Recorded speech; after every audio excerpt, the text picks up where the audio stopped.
Hello students, आज का topic हमारा है फाइनल अकाउंट। फाइनल अकाउंट, क्यों इसको हम फाइनल अकाउंट बोलते हैं, कब ये करते हैं और किस लिए करते हैं, और इसको करने के एडवांटेजेस क्या हैं और इसको करने का पूरा तरीका क्या है, ये सब चीज़ें हम आज कवर करने वाले हैं। लेकिन वन बाय वन, ऐसा नहीं होगा कि सारी चीज़ें एक ही वीडियो में लेक्चर में कवर हो जाएं, तो स्टेप बाय स्टेप चलेंगे। तो आज का ये कॉन्सेप्ट पूरा ढंग से समझने की ज़रूरत है, बिल्कुल इनिशियल इंट्रो लेवल से हम बात करेंगे। टाइटल लिखा हुआ है फाइनल अकाउंट।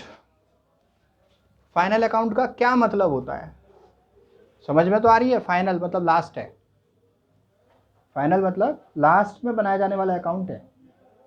अकाउंटिंग प्रोसेस का एंड प्रोडक्ट है, अकाउंटिंग ईयर के एंड में बनाया जाता है। तो ये दो चीज़ें तो अभी अभी जो बोल रहा हूँ उसी से लाइन से निकल के आई, जो बहुत ज़रूरी है आपके समझने के लिए, कि ये हमारा एंड प्रोडक्ट है अकाउंटिंग का।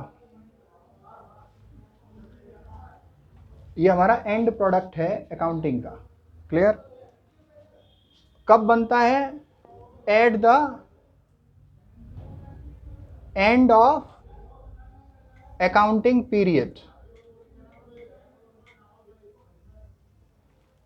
अकाउंटिंग का एंड प्रोडक्ट है, कब बनता है? At the end of accounting period. क्यों बनता है? टू एसर्टेन कह लो, डिटरमाइन कह लो, फाइंड आउट कह लो, प्रॉफिटेबिलिटी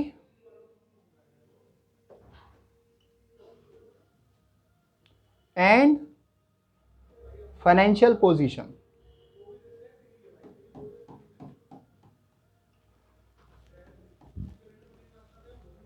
भाई अकाउंट कब होता है, अकाउंटिंग क्यों करते हैं? अकाउंटिंग के दो मेन पर्पस हमने स्टार्टिंग से सीखे हैं, सुने हैं, समझे हैं कि साहब पहला काम प्रॉफिट या लॉस क्या हो रहा है फर्म को, ये पता करने का है। दूसरा काम ये पता करने का है कि साहब फर्म की फाइनेंशियल पोजीशन कैसी है। ठीक है, ये दो मेन पर्पस हमारी अकाउंट्स में हमें एग्जीक्यूट करने होते हैं, हमें सीखने होते हैं as an accountant, as an student, even student के रूप में भी सीखने हैं, क्योंकि अभी आप स्टूडेंट हैं, चीज़ को सीख रहे हैं, आगे आप उसको अपने ऑक्यूपेशनल पॉइंट ऑफ व्यू से भी यूज़ करेंगे, प्रोफेशनल पॉइंट ऑफ व्यू से भी यूज़ करेंगे, जहाँ भी आप एम्प्लॉयड होंगे, या फिर आप अपनी फर्म का भी अगर अकाउंट मेंटेन करते हैं तो ये पर्पस वहाँ पर फीड होता है। तो यहाँ सबसे पहली बात कि एंड प्रोडक्ट हम क्यों बोल रहे हैं, इसको समझते हैं। एक्चुअली हमने स्टार्टिंग में क्या सीखा? हमने सीखा जर्नल। उसके बाद अब जर्नल का मतलब ऐसा नहीं है केवल जर्नल एंट्री, जर्नल का मतलब जो सब्सिडरी बुक्स आपने सीखी हैं वो भी जर्नल ही हैं, जो भी सब्सिडरी बुक्स आपने सीखी हैं वो भी जर्नल ही हैं, जर्नल, राइट, जिसमें रिकॉर्ड करते हैं हम ट्रांजैक्शंस को। The very first step we have done. Second step we have learned what is ledger. Ledger में मतलब जो भी जर्नल बना लिया उसको फिर आपने पोस्ट किया, उसके डिफरेंट वेरियस अकाउंट्स बनाए, उन सारे अकाउंट्स के डिफरेंट बैलेंसेस निकाले। फिर इसके बाद उन बैलेंसेस को आपने फीड किया ट्रायल बैलेंस में। कहाँ फीड किया? ट्रायल बैलेंस में। ट्रायल बैलेंस में समरी आ गई सारे आपके अकाउंट्स की कि साहब ये हमारी जो है एसेट्स हैं, ये हमारी जो है लाइबिलिटीज़ हैं, ये हमारे एक्सपेंसेस हैं, ये हमारी इनकम्स हैं। Real, personal and nominal account के सारे बैलेंसेस हमारे ट्रायल बैलेंस में आ जाते हैं। Clear? We have the list of all those accounts and their balances. और ट्रायल बैलेंस का जो टोटल है वो एग्री करता है, इक्वल होता है डेबिट और क्रेडिट साइड का, राइट? यहाँ तक हम सीख चुके हैं अकाउंटिंग में। इसके बाद जो लास्ट हमारी बारी आती है वो आती है साहब प्रॉफिट एंड लॉस पता करना, फाइनेंशियल पोजीशन पता करना, और वो पर्पस हमारा इसके बाद सोल्व होता है फाइनल अकाउंट बना के। ये मैंने क्यों बताया आपको stages? There has to be connectivity of each and everything you have been learning and doing. Related होना चाहिए, कनेक्ट होना चाहिए। भाई आपने जर्नल सीखा तो उसके बाद कनेक्ट हुआ वो लेजर से, लेजर से कनेक्ट हुआ ट्रायल बैलेंस, ट्रायल बैलेंस के बाद वहीं की वहीं कनेक्ट होगा फाइनल अकाउंट। मतलब सेम किसी फर्म की अगर मैं अकाउंटिंग करता हूँ, उसकी जर्नल एंट्री रिकॉर्ड करता हूँ, पूरे साल में जो भी उसने ट्रांजेक्शन्स या किए उसकी मैं जर्नल एंट्रीज करता हूँ, तो उन्हीं जर्नल एंट्रीज से मैं उसकी लेजर बनाऊंगा, अकाउंट के बैलेंसेस निकालूंगा, और उन अकाउंट के बैलेंसेस को लेकर मैं ट्रायल बैलेंस बनाऊंगा, और उसी ट्रायल बैलेंस से मैं उसका फाइनल अकाउंट बना सकता हूँ। आप डर रहे होगे सुन के कि भाई इतना सारा काम क्या हमें एक फर्म के लिए करना पड़ेगा? नहीं, प्रैक्टिकली तो नहीं। मतलब जब आप एग्जामिनेशन पॉइंट ऑफ व्यू से बात करो तो नहीं, इतना बड़ा क्वेश्चन नहीं आना है। एग्जाम में क्या आना है वो भी बात करेंगे, लेकिन अभी हम बात कर रहे हैं लॉजिक की, के हकीकत में होता क्या है। हकीकत का सामना भी करना जरूरी है, फिर उसके बाद तो जो आपको सुविधाजनक दृष्टि से, इजी पॉइंट ऑफ व्यू से छोटे छोटे सवाल दे रखे हैं जो हम लोग इसमें करेंगे, बहुत ज़्यादा कुछ नहीं है। लेकिन प्रैक्टिकल ये होता है, एक फर्म के जर्नल एंट्री करो, लेजर बनाओ, ट्रायल बैलेंस बनाओ, फिर उसका आप फाइनल अकाउंट बनाओ, तब आपको मालूम पड़ेगा कि इतनी मेहनत जो हमने वहाँ से यहाँ तक की है, तो फाइनली वो हम कहाँ पहुँचे हैं, वो फर्म प्रॉफिट कमा कितना रही है, और उसकी फाइनेंशियल पोजीशन है क्या। फाइनेंशियल पोजीशन से मतलब उसके एसेट्स एंड लायबिलिटीज़ के बैलेंसेस। एसेट्स मतलब उसकी ओनरशिप जो भी उसके पास है, लायबिलिटीज़ मतलब ऑब्लिगेशंस जो उसको पे करनी है। तो ये दो मेन पर्पज होते हैं साहब। तो एंड प्रोडक्ट होता है, इस प्रोसेस में हमने देख लिया, फाइनल अकाउंट यहाँ पे बनेगा। फिर उसके बाद at the end of accounting period, भैया एंड प्रोडक्ट है तो अकाउंटिंग पीरियड के एंड में बनेगा। अकाउंटिंग पीरियड का एंड कब होगा? अकाउंटिंग पीरियड का एंड होगा जैसे अगर कुछ नहीं दिया है क्वेश्चन में, तो accounting period always considered to be end on 31st March. Financial year is considered to be an accounting period if it is not given in the question. Mostly and often it is considered कि आपका financial year accounting period है। Financial year close होने पर आप final account बनाते हो, accounting year close होने पर आप फाइनल अकाउंट बनाते हो। अब बात ये है कि साहब पहले, अब जैसे कैलेंडर ईयर सब जगह फॉलो होता है, पूरे ऑल ओवर द वर्ल्ड, पूरी दुनिया में कैलेंडर ईयर फॉलो होता है जनवरी से दिसंबर, लेकिन हमारे इंडिया में फाइनेंशियल ईयर यही है। तो अब लेकिन गुजरात में गवर्नमेंट ने अलाउ कर दिया कि साहब आपका फाइनेंशियल ईयर अब ये होगा जनवरी से दिसंबर। तो आगे आने वाले टाइम में ये हो जाएगा धीरे धीरे, हम इंटरनेशनली सिमिलर हो जाएंगे इस प्रैक्टिस में। लेकिन अभी फाइनेंशियल ईयर चलता है, उसको मान लो, उसी हिसाब से आपकी पढ़ाई लिखाई होनी है। तो financial year is accounting year, 31 मार्च को हमें फाइनल अकाउंट प्रिपेयर करने होते हैं। तो हम जब फाइनल अकाउंट बनाते हैं ना, तो हम लिखते हैं उसमें for the year ending on. Clear? अच्छा साहब, तीसरी बात क्या लिखी? To ascertain profitability and financial position. ये बात बड़ी जबरदस्त लिखी हुई है, इसको ढंग से समझो जरा। To ascertain the profitability, ascertain माने पता करना, कैलकुलेट करना, राइट। प्रॉफिटेबिलिटी, प्रॉफिट हुआ या लॉस। फाइनेंशियल पोजीशन, आप कहाँ एग्जिस्ट कर रहे हो, आप ट्रेंड आपका ऊपर जा रहा है या फिर नीचे आ रहा है, राइट। वो आपकी बैलेंस शीट से पता चलता है। तो फाइनल अकाउंट में हम क्या चीज़ सीखते हैं, चलो डायरेक्टली अब इसी की बात कर लेते हैं, क्या क्या हम इसमें सीखने वाले हैं। ये हमारा आज का टारगेट है जिसे हम बीट करेंगे, राइट। तो फाइनल अकाउंट,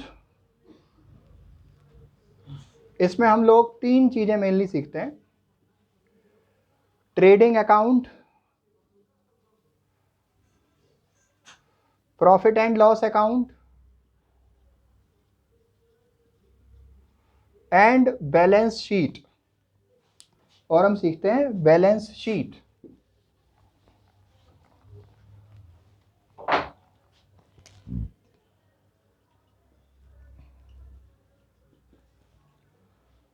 अब बात यह है कि साहब ये क्या अलग अलग नाम बता दिया आपने। फाइनल अकाउंट समझ में आता है, लगता है ऐसा एक ही अकाउंट होगा, लेकिन इसके अंदर भी तीन आ गए और उसके अंदर भी कुछ आएगा क्या, राइट।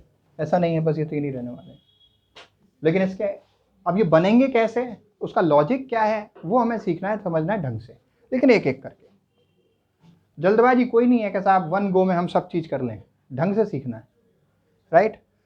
बस केवल अभी शॉर्ट में ये समझना ठीक रहेगा कि ट्रेडिंग और प्रॉफिट एंड लॉस अकाउंट हमारे प्रॉफिटेबिलिटी के पर्पस को सोल्व करते हैं, कि फर्म ने बिजनेस किया, मेहनत की, बहुत सारे एफर्ट्स किए, तो उसे फ़ायदा हुआ या नुकसान, this we come to know after preparing the trading and profit and loss account, right. This we come to know after preparing the trading and profit and loss account. और फाइनेंशियल पोजीशन का जो हमारा purpose है वो solve होता है balance sheet से, ठीक है जी।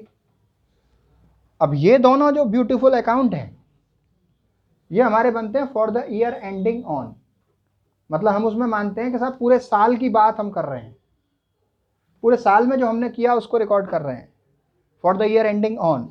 लेकिन जब हम बैलेंस शीट की बात करते हैं तो फॉर द ईयर एंडिंग नहीं होती है साहब, वो एक पर्टिकुलर डेट पे होती है।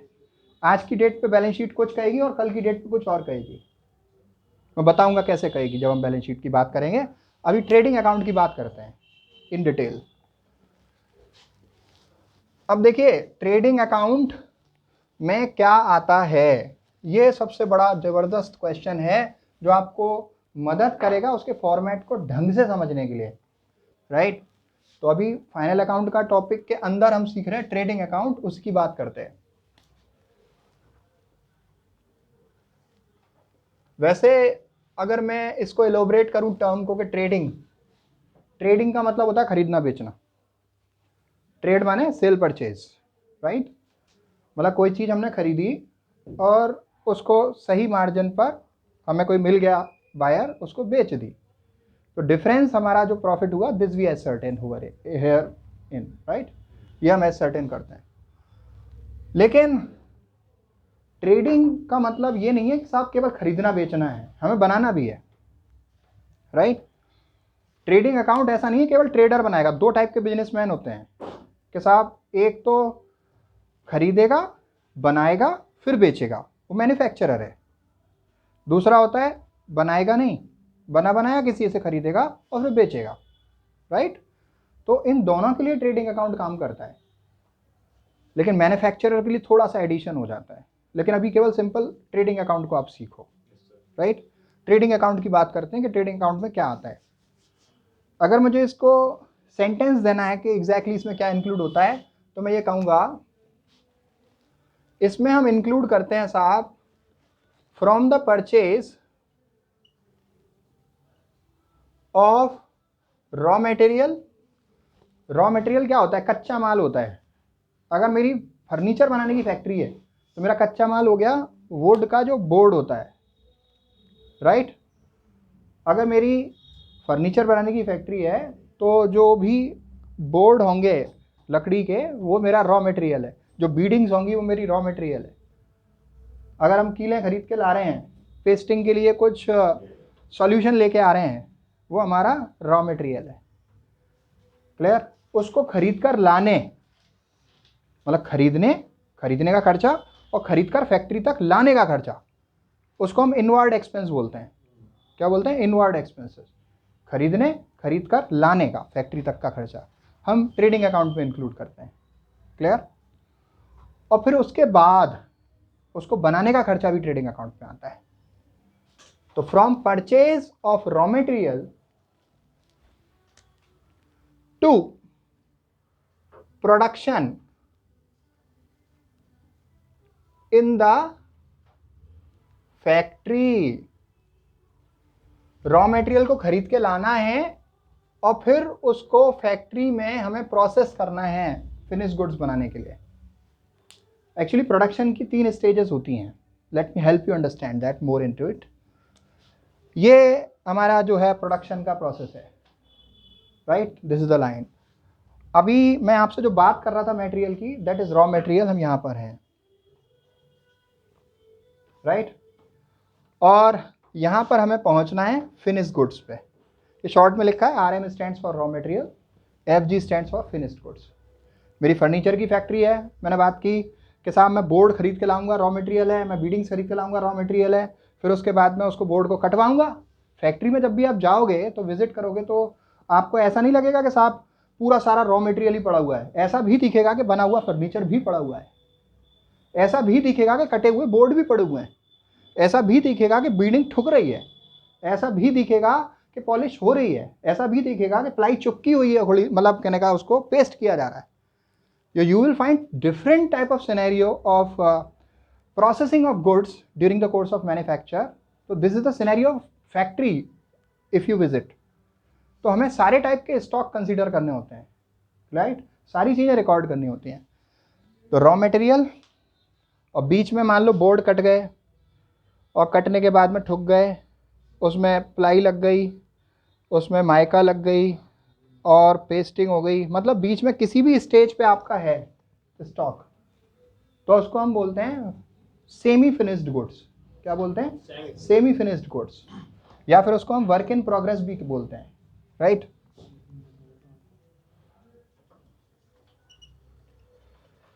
तो यहां पॉइंट ये है कि रॉ मटेरियल से लेके फिनिश गुड्स तक का सारा ट्रीटमेंट एक्सपेंसेस का हम इसमें ट्रेडिंग अकाउंट में इंक्लूड करते हैं, राइट।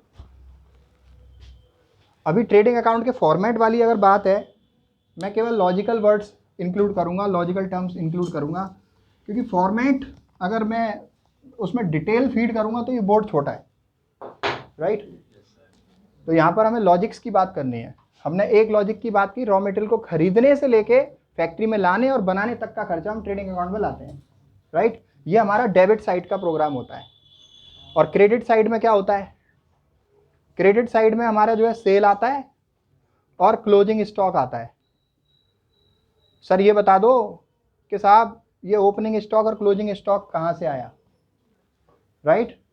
पहले लिख देता हूँ फिर बताऊंगा।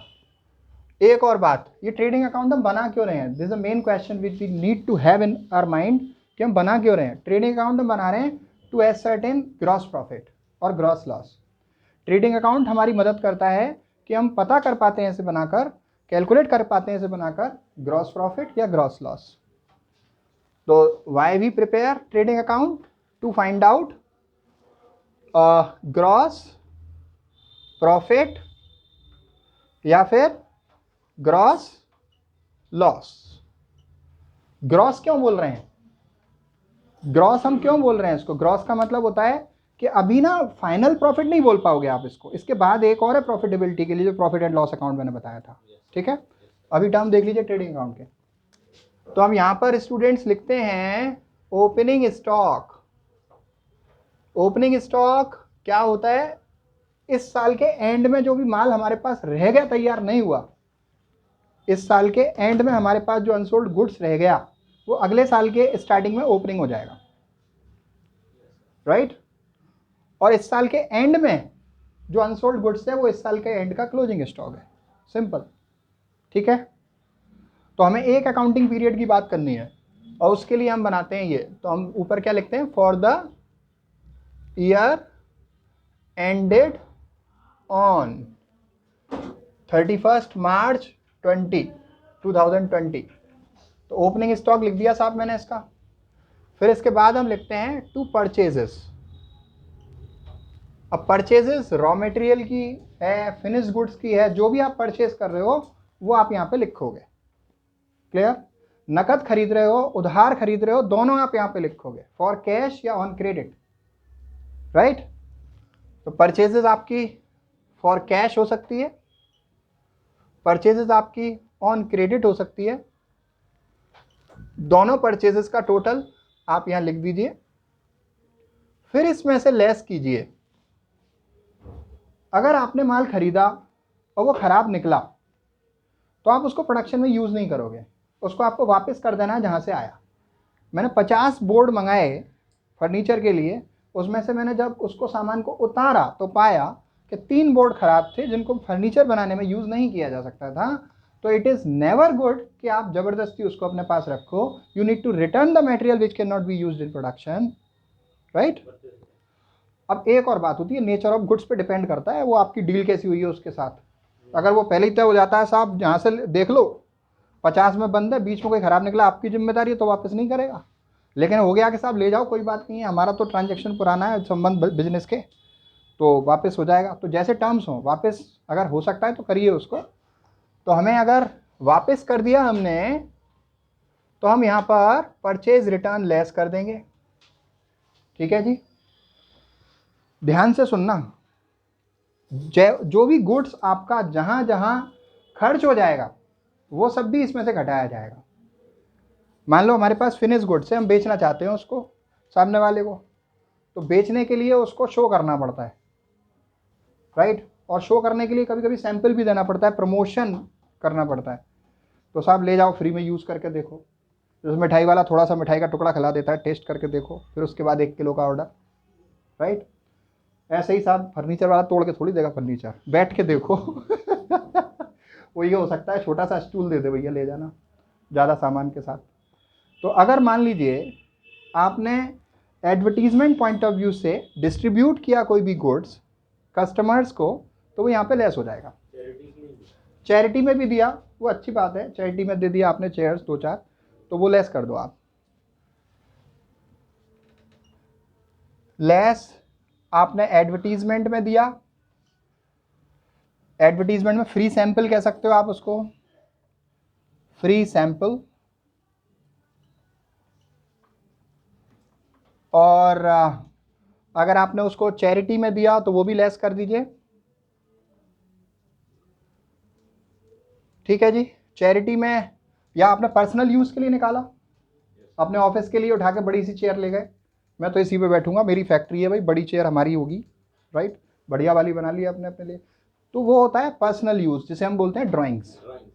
अगर आपने एडवर्टीजमेंट में डिस्ट्रीब्यूट की फ्री सैंपल के तौर पर, आपने चैरिटी में दी, आपने खुद के लिए यूज़ की, तो गुड्स आपका कम हुआ, तो यहाँ आपको लेस करना है साहब। अभी ड्राइंग्स भी लिख देता हूँ मैं, आप एक एक करके भी लिख सकते हैं कि less advertisement, less free sample, less charity, less drawing. एक ही सवाल में सारी चीज़ नहीं हो सकती, लेकिन क्या क्या हो सकती हैं वो बताया जा रहा है, समझ रहे हो आप? एक ही सवाल में सारी चीज़ें नहीं होंगी, लेकिन मैक्सिमम क्या क्या हो सकती है वो सोचा बताया जा रहा है आपको, तो ये समझना जरूरी है। ये ब्रैकेट में लिखी है हमने लेस करने वाली चीज़, तो इसका जो रिजल्ट आएगा वो हम यहाँ पे लिखेंगे, राइट। इसका जो रिजल्ट आएगा वो यहाँ पे लिखेंगे। सपोज आपने टोटल 1 लाख रुपए का माल खरीदा, 10,000 का वापस कर दिया, बचा 90,000 का। 90,000 में से एडवर्टीजमेंट, फ्री सैंपल, चैरिटी वो 15,000 की हुई, 90 में से 15,000 लेस कर दिया तो 75,000 नेट अमाउंट आप यहाँ लिख दोगे, ठीक है जी। अब क्योंकि मैंने क्या लिखा है वो परचेज ऑफ रॉ मटेरियल से प्रोडक्शन इन द फैक्ट्री, तो बात अभी बाकी है, राइट, बात अभी बाकी है। तो हम यहाँ पे लिखेंगे 2 inward expenses. Inward expenses, inward expenses का क्या मतलब है? ये इनवर्ड आउटवर्ड क्या है? इनवर्ड का मतलब होता है किसी सामान को खरीद कर फैक्ट्री में लाना, इसे इनवर्ड एक्सपेंस कहते हैं। इसमें इंक्लूड होता है साहब, जैसे मान लीजिए आप माल कलकत्ता से मंगा रहे हो, ट्रेन से आ रहा है, तो माल को मंगाने का जो फ्रेट रेलवे को आप दोगे वो इनवर्ड फ्रेट है, इनवर्ड फ्रेट। और उस माल को मंगाने के बाद आप रेलवे से सामान टेम्पुओं में ढोके या किसी मेटाडोर में ढोके ला रहे हो और फिर उसके बाद में उतरवा रहे हो अपनी फैक्ट्री में, तो वो आपका कैरिएज है, इनवर्ड कैरिएज। तो जो भी एक्सपेंसेस परचेज करके अपने यहाँ लाने से रिलेटेड होता है उसे हम बोलते हैं इनवर्ड एक्सपेंसेस। क्या बोलते हैं? Inward expenses. वो यहाँ पर आता है, उसमें रेलवे का फ्रेट और कैरिएज होता है। Freight is the railway freight, right. और दूसरा क्या बोला हमने? कैरिएज। अब इसके बाद में बात आती है साहब कि प्रोडक्शन तक का लेना है, तो सारे प्रोडक्शन के खर्चे हम इसके अंदर इंक्लूड करेंगे, राइट। प्रोडक्शन एक्सपेंसेस या मैन्युफैक्चरिंग एक्सपेंसेस, मैन्युफैक्चरिंग के नाम से भी हो सकता है। अब कौन से हो सकते हैं? Fuel, gas, electricity, water, depreciation, जितनी भी आपकी जो है फैक्ट्री की एसेट्स हैं उनकी, जो स्टाफ है उसकी सैलरी। तो अभी इतना अपन रखते हैं यहाँ पे। अब देखिए क्रेडिट साइड पे आ जाइए। क्रेडिट साइड में हम क्या करते हैं? हम दिखाते हैं क्रेडिट साइड में सेल्स। सेल्स कौन सी? जितना भी सामान आपने नकद बेचा, जितना भी सामान आपने उधार बेचा, उस सब का टोटल आप यहाँ लिख दीजिए। आप खरीदा हुआ माल वापस करते हो, तो ऐसे ही आप कस्टमर को देते हो, कुछ खराब आपसे पहुंचा उसके पास जो उसके यूज का नहीं है, तो he will also return to you. तो जो भी माल कस्टमर ने आपको वापस किया, that is sales return.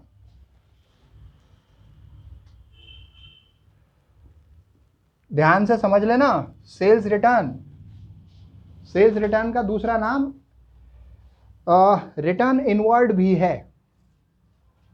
Sales return का दूसरा नाम रिटर्न इनवर्ड भी है, और परचेज रिटर्न का दूसरा नाम रिटर्न आउटवर्ड भी है। जब भी हम खरीदा हुआ वापस करते हैं तो उसको हम यहाँ परचेज रिटर्न या फिर रिटर्न आउटवर्ड बोलते हैं, लेकिन हम बेचा हुआ सामान हमारे पास वापस आता है तो उसको हम रिटर्न इनवर्ड या फिर सेल्स रिटर्न बोलते हैं। क्लियर? इसको आप यहाँ पे लिख देंगे। अब अगर आप या तो खुद बेच रहे हैं सामान को, या तो आप खुद बेच रहे हैं सामान को, या फिर किसी के पास बेचने के लिए भेज रहे हैं, दोनों चीज़ें हम यहाँ इंक्लूड करते हैं। जब हम खुद बेचते हैं तो अपनी सेल लिखते हैं, नकद उधार जैसे बेचा।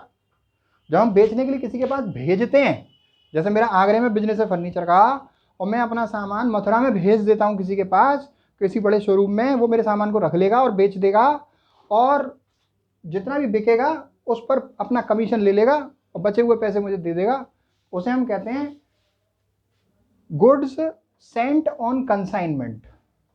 गुड्स सेंट ऑन कंसाइनमेंट, जो हम किसी के पास बिकने के लिए बेचते हैं कमीशन बेसिस पे, उसे हम बोलते हैं सेंट ऑन कंसाइनमेंट।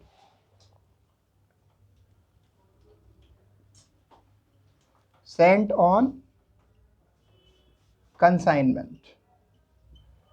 फिर उसके बाद आप यहां पर लिख देंगे क्लोजिंग स्टॉक। याद है क्या बताया था क्लोजिंग स्टॉक? साल के स्टार्टिंग का ओपनिंग, साल के एंड का क्लोजिंग। क्लियर? साल का एंड कौन सा है? जैसे 31 मार्च 2020 को आपका कोई स्टॉक है तो वो आपका क्या है? Closing stock. और 1 अप्रैल 2019 को वो क्या कहलाएगा? Opening stock.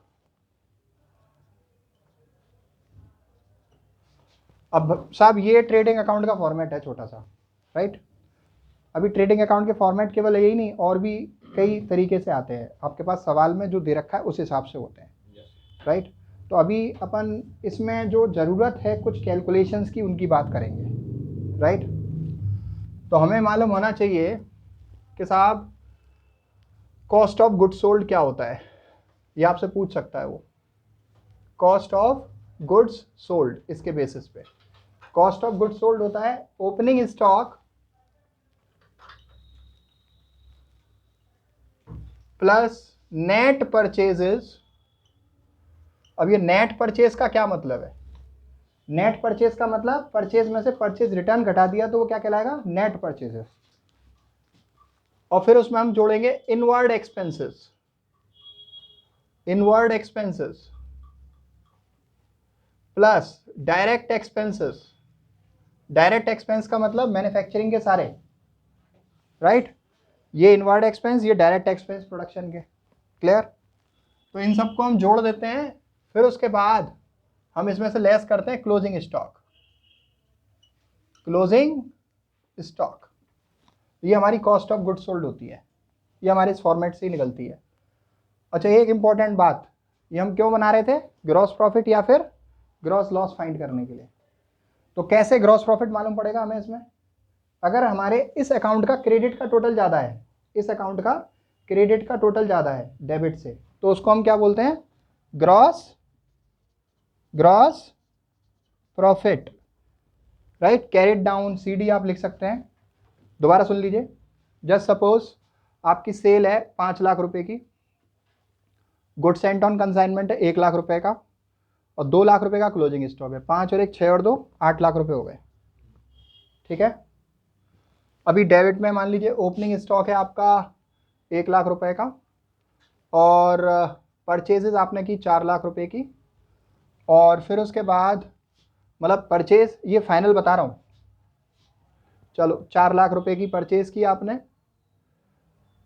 Total net amount 4 lakh रुपए लिख देता हूँ यहाँ पे, कि मान लो 5 लाख की खरीदी होगी, 40,000 की उसमें से वापस हो गई होगी, 60,000 की एडवर्टीजमेंट में फ्री सैंपल में बांट दी होगी, तो टोटल कितने रह गए होंगे? 4 लाख रुपए। 5 लाख में से 40 की रिटर्न, 60 की बांट दी, काय में बांट दी? फ्री सैंपल में, चैरिटी में, ड्राइंग में, तो कितने की रहेगी? 4 लाख की, ठीक है? अब इनवर्ड एक्सपेंसेस लेते हैं हम। 40,000 रुपये आपके सामान को मंगाने में खर्च हो गए, और 60,000 रुपये आपके प्रोडक्शन में खर्च हो गए। क्लियर? तो टोटल आपका क्रेडिट साइड का है 8 लाख रुपए, और डेबिट साइड का कितना हो गया? 4 और 1 5 और 1 6 लाख रुपए। 4 और 1 5 और 1 6 लाख रुपए, ठीक है? अब 8 लाख रुपए में से 6 लाख रुपए अगर मैं घटा दूंगा तो 2 लाख रुपए बचेंगे, क्या कहलाएंगे वो? 2 लाख रुपए का हमारा ग्रॉस प्रॉफिट हो गया, और टोटल दोनों साइड का कितना हो गया स्टूडेंट्स? 8 लाख रुपए। क्लियर है? No problem in this. अभी और सुनो थोड़ा सा काम की बात इसके अंदर। अगर ऐसा होता कि डेबिट साइड का टोटल एक्सीड कर जाता, कि 1 और 4 5 और मान लो 4 लाख रुपए के खर्चे हो जाते, डेबिट का टोटल हो जाता 9 लाख और क्रेडिट का है 8 लाख, तो 9 में से 8 घटाकर 1 लाख रुपए का हमारा नुकसान हो जाता, जिसे हम बोलते ग्रॉस लॉस। क्लियर है बात? अभी यहां पर आते हैं अपन, इस कॉस्ट ऑफ गुड्स सोल्ड को सोल्व करते हैं। ओपनिंग स्टॉक की वैल्यू बताना 1 लाख रुपए, प्लस नेट परचेजेस बताना 4 लाख रुपए, प्लस इनवर्ड एक्सपेंसेस बोलना 40,000 रुपए, डायरेक्ट एक्सपेंसेस बोलना 60,000 रुपए, क्लोजिंग स्टॉक बोलना, क्लोजिंग स्टॉक है 2 लाख रुपए। अभी करते हैं कैलकुलेट इसको, देखो 1 और 4 5 और 1 6, 6 में से 2 लाख रुपए घटा दो 4 लाख, तो कितना आ गया 4 लाख रुपए। दोबारा देख लीजिए, ओपनिंग स्टॉक मेरा 1 लाख रुपए का था, नेट परचेजेस मेरी कितनी थी 4 लाख रुपए, इनवर्ड एक्सपेंस मेरे कितने थे 40,000 रुपए, डायरेक्ट एक्सपेंस कितने थे 60,000 रुपए, 4 और 1 5 और 1 6, और क्लोजिंग स्टॉक था 2 लाख रुपए। 6 में से 2 गए 4,